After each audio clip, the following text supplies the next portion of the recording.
ఏ మీనాక్షి, మర్యాదగా కవరివ్వు. ఇస్తాలే, ఉండవయ్యా మగడా.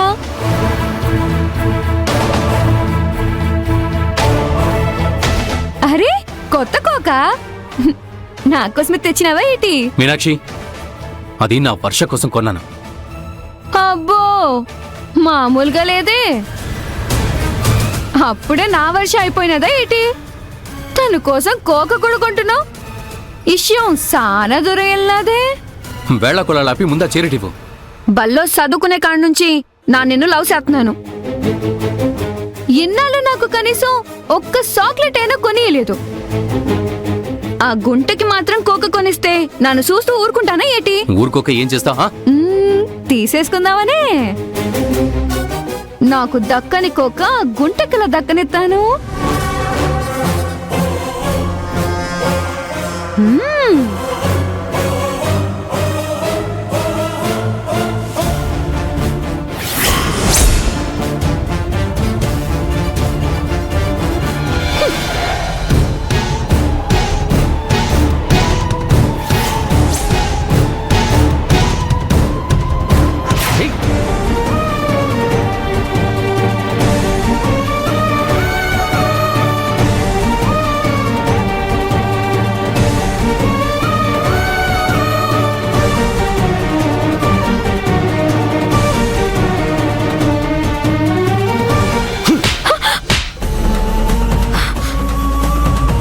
నన్నే కొడతావా? చంపలేదు, సంతోషించు. నా వర్ష కోసం ఎంతో ఇష్టంగా కొన్నాను తెలుసా ఈ చీరని. బురదలో వేసి పాడు చేస్తావా? నువ్వు నా వాడివి కావడానికి ఏదైనా చేస్తాను. నీ జీవితంలో ఉంటే నానే ఉండాలి. నాను కాకుండా నీ భార్య స్థానంలో వేరెవరైనా ఉంటే నా ఒప్పుకోను. ఏయ్, నువ్వేం చేయలేవు. వర్షతో నా నిశ్చితార్థం జరుగుతుంది, పెళ్లి కూడా జరుగుతుంది. నా నేటి చేస్తానో నువ్వు చూస్తూ ఉండు. నువ్వు నా మెళ్ళో తాళి కట్టి తీరుతావు, గుర్తెట్టుకో.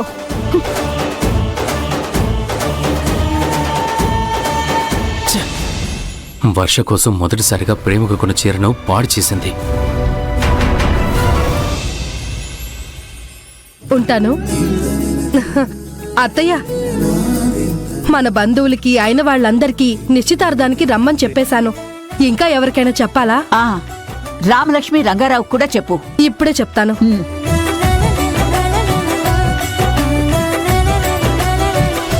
నిశ్చితార్థం కోసమే వీళ్ళు ఇంత ఆడావిడి చేస్తున్నారు. పెళ్లికి ఇంకెంత హంగామా చేస్తారు. ఆ సందడి మొదలు కాకముందే రిజిస్ట్రేషన్ పూర్తి చేయించాలి. ఏం ఆలోచిస్తున్నావమ్మా? ఏం లేదమ్మా.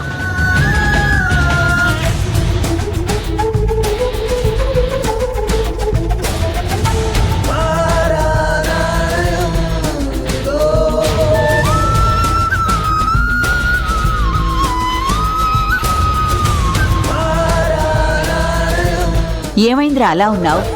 కాస్త అలసటగా ఉంది నానమ్మా, అంతే. నిశ్చితార్థానికి షాపింగ్ చెయ్యాలి, వర్షాకి చీరలు కొనాలి. ఎప్పుడు అవుతుంది ఇదంతా?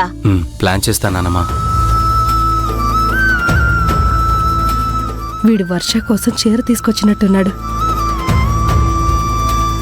అత్తయ్య, మనం వర్ష కోసం చీర కొనాలనుకున్నామో లేదో, రామరాజు తన కోసం చీర కొనుక్కుని తీసుకొచ్చేశాడు. మరి చెప్పవేంట్రా?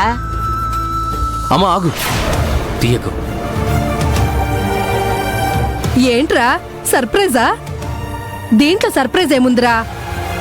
నువ్వు తన కోసం కొన్నావంటే వర్ష సంతోషిస్తుంది. నీకు తన మీద ఎంత ప్రేముందో అర్థం చేసుకుంటుంది. అమ్మా తీయద్దమ్మా, నా మాట విను. అమ్మా చెప్పేది విను.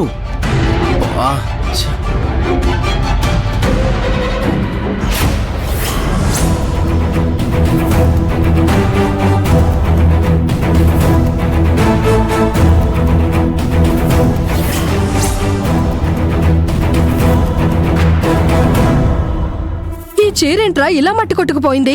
అమ్మా అందుకే తీయద్దని చెప్పాను కదమ్మా నీకు. చూడటానికి కొత్త చీరలా ఉంది, ఇలా అయిందేంట్రా? నేను వర్ష కోసం కొత్త చీర కొనుక్కొని వస్తుంటే దారిలో మీనాక్షి కనిపించింది.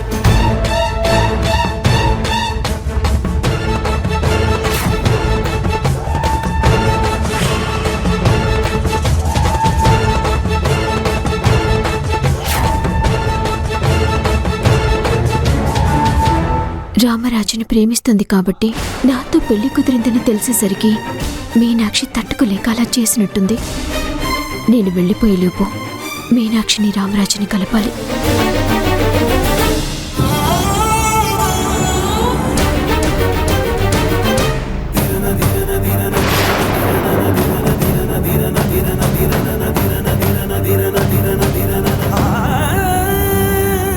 మీనాక్షి గురించి ఆలోచిస్తున్నావా వర్ష?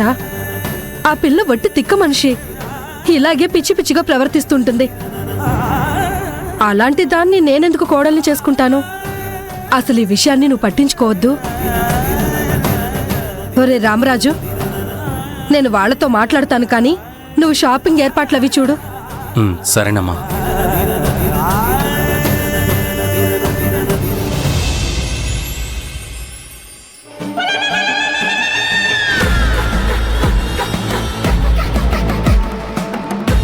రాజీవ్ ఏంటి ఈ మధ్యన మార్నింగ్ బయటకు వెళ్తే నైట్ ఇంటికి వస్తున్నాడు? ఎంత తను జ్యోతినా వర్షాన్ని తెలుసుకోవాలనుకుంటే మాత్రం రోజంతా తన చుట్టూనే తిరగాలా? పైగా ఎంగేజ్మెంట్ కాబట్టి ఇక్కడే ఉంటున్నట్టున్నాడు. ఛ!